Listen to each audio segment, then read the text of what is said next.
এমন কথা আব্দুল্লাহর বেটা মুহাম্মদ বলতেছে, আবু বকর আজকে পাগল মনে করবে। ডেকে নিয়ে আসলো। আবু বকর সিদ্দিক রাদিয়াল্লাহু তাআলা আনহু বীর ছেলে রাসূলুল্লাহর সামনে গেলেন। আল্লাহর হাবিবকে সালাম দিয়ে আবু বকর সিদ্দিক প্রথম প্রশ্ন করলেন, ইয়া রাসূলুল্লাহি আইনা কুনতা লাইলা ইলতামাসতুকা ফি মাকানিকা লাম আজিদকা। ও রাসূল, গত রাতে আপনাকে আমি মক্কার বিভিন্ন জায়গায় খুঁজেছি, সম্ভাব্য জায়গাগুলোতে যেখানে আপনি রাত্রি যাপন করেন, কিন্তু গত রাতে আপনাকে খুঁজে পেলাম না। আমি জানতে চাই গত রাতে আপনি কোথায় ছিলেন? একটু অবাক হলো, কিরে আব্দুল্লাহর বেটাও কয় গত রাতে মেরাজে গেছে, আবার আবু বকর কয় খুঁজা পায় নাই। তাহলে তাদের কথা তো মিলে যাচ্ছে। নবীজি সাল্লাল্লাহু আলাইহি ওয়াসাল্লাম বলেন, আবু বকর, গত রাতে তুমি আমাকে কিভাবে খুঁজে পাবে? আমি তো মক্কায় ছিলাম না। আমি তো সালাতুল আতাবার সময়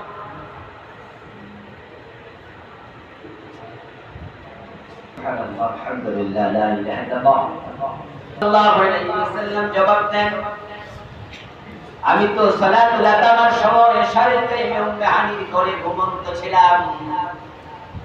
আমার কাছে জিবরিল আমিন আসলেন দুজন ফেরেশতা নিয়ে। তারপর আমাকে সেখান থেকে তুলে এনে কাবার হাতিমে শোয়ালেন।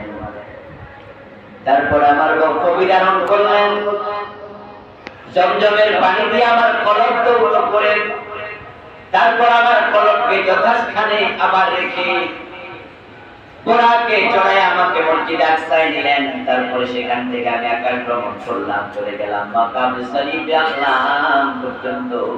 সিদরাতুল মুনতাহা পার হয়ে আমি শরীফে আসলাম পর্যন্ত পৌঁছে গেলাম।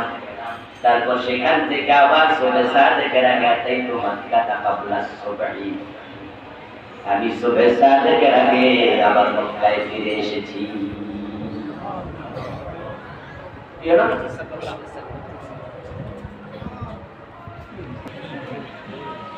মেশিনটা গরম হয়ে গেল।